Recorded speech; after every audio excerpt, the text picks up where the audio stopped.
Good morning, students. Today we are going to start our civics chapter number 2, vision set forth in the Indian Constitution. Beta, the Constitution was adopted by the Constituent Assembly of India on 26 November 1949, but it came into effect on 26 January 1950. Why this was enforced on 26 January 1950? Bete, it was the Lahore session of Congress in December 1929, in which it was decided to celebrate 26 January as a Independence Day. But on that day, beta, the Congress leaders asked the British government to give Purna Swaraj or complete independence. That is why, to remember the importance of this date, our constitution was enforced on 26 January 1950 and it declared India a republic.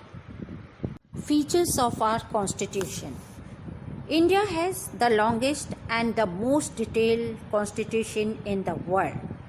And better, the framers of the constitution studied and incorporated the best features of various constitutions of the world, and some features of our constitution is borrowed from other countries. Let us talk about that. The fundamental right and federal form of government were adopted from the Constitution of USA. The parliamentary system of government and single citizenship was adopted from Constitution of UK. The directive principle of state policy was adopted from Ireland. The 5-year plan and fundamental duties were adopted from the Constitution of former USSR. Constitution was drafted in 1949. But since then, several changes have been taking place in our country, and it is essential to make modification in the Constitution also. And the process by which these modifications are done in Constitution is called amendment. But when we talk about our Constitution, it had 395 articles and 8 schedules when it was made. But now, when we talk about today, beta, it has 448 articles, 12 scheduled, and over 100 amendments. The preamble. Beta, it is an introductory document which explains the goals of the government. It states the aims and objectives of the Constitution also. When we study it carefully, beta, then we come to know that it is the people of India who are stating their aims and giving power to themselves. It thus depicts the hopes and aspirations of the people of India. Every government must keep the main principles of our constitution in mind while framing the laws. We are now going to discuss some principles of our constitution. Let us first talk about sovereignty. Better, sovereignty means that we are free from any external pressure on us, and we are free to govern our country ourselves. Not only this, better, all Indians are free to govern themselves and to make laws also. There should no external interference of any kind in the functioning of the government. Socialism. Better, it means that everyone must enjoy social and economic equality. Social equality means everyone is equal before the law, and economic equality refers to the equitable distribution of wealth and a decent standard of living for all. We know that our country is secular country. What does this mean, beta? This means that there will be no state religion. All religion will be treated equally, and the Constitution also guarantees the right to freedom of religion as a fundamental right. Democracy. We all know India is having democratic type of government. And democracy refers to the government wherein people have the power to vote and elect their representative to the government.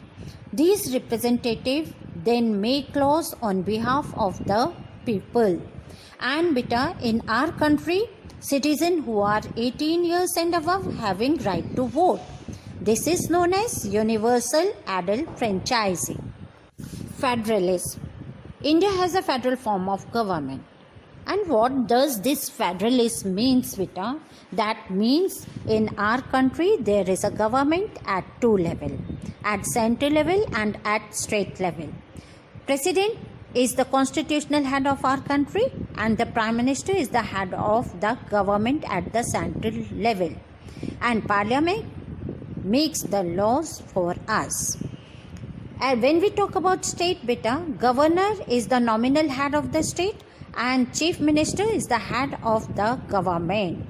And in our system, beta, parliamentary system, the powers and functions of the central and state government have been clearly defined under three lists: union list, state list and concurrent list.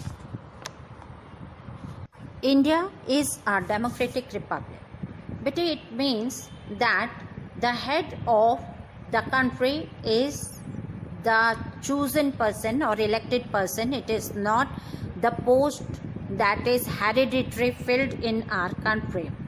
And a democratic republic refers to the government chosen by the people.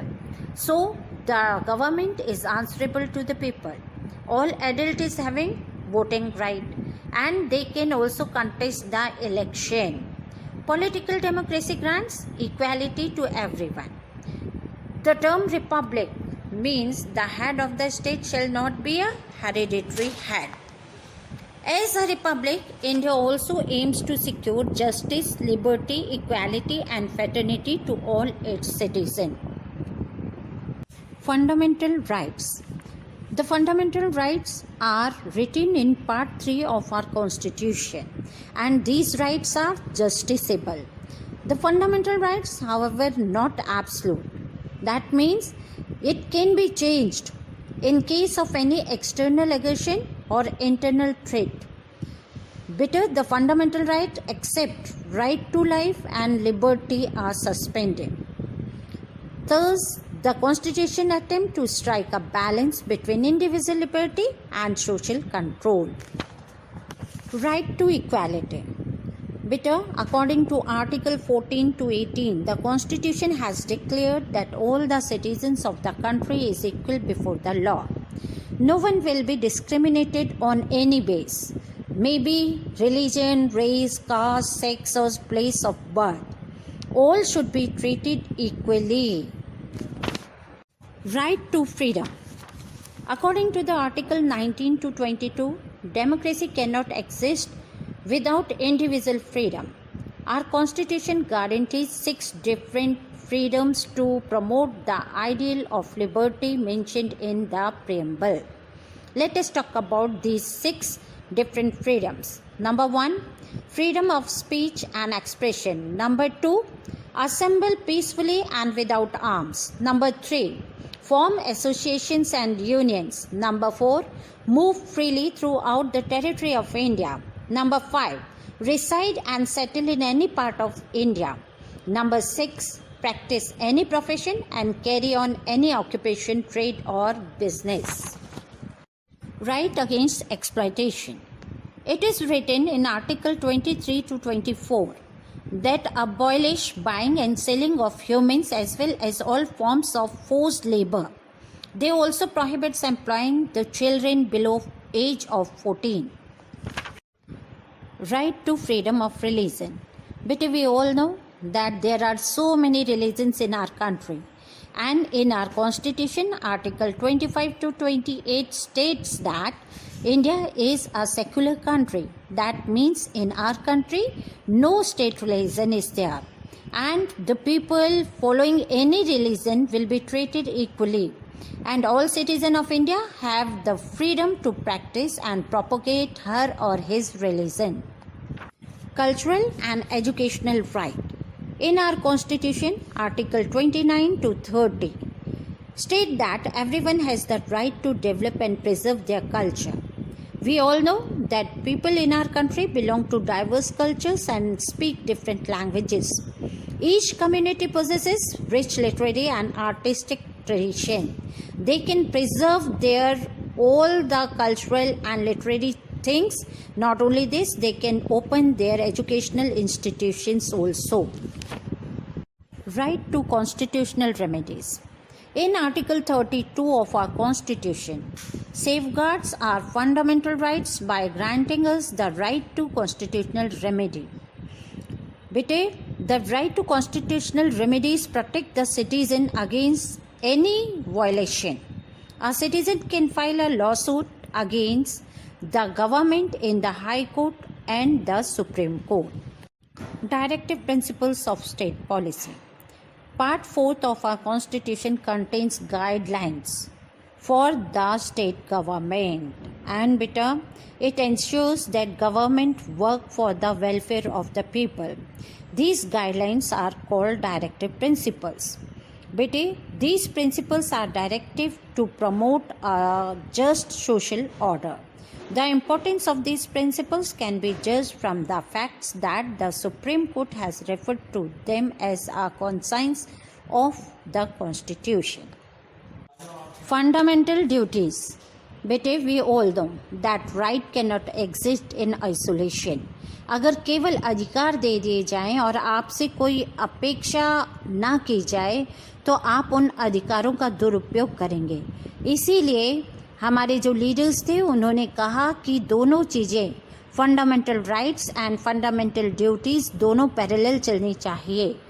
The 42nd amendment act of 1976 added responsibilities to the citizen of the country. Let us talk about these duties, and these duties are known as fundamental duties. Number 1, we should respect our national symbols. There were certain ideals like democracy, non-violence and secularism that inspired our freedom fighters during the national movement. We must respect these ideals. We should protect the sovereignty, unity and integrity of our country. Whenever required, we should be prepared to show our patriotism. We should promote harmony and brotherhood among the people. We must take care of public property.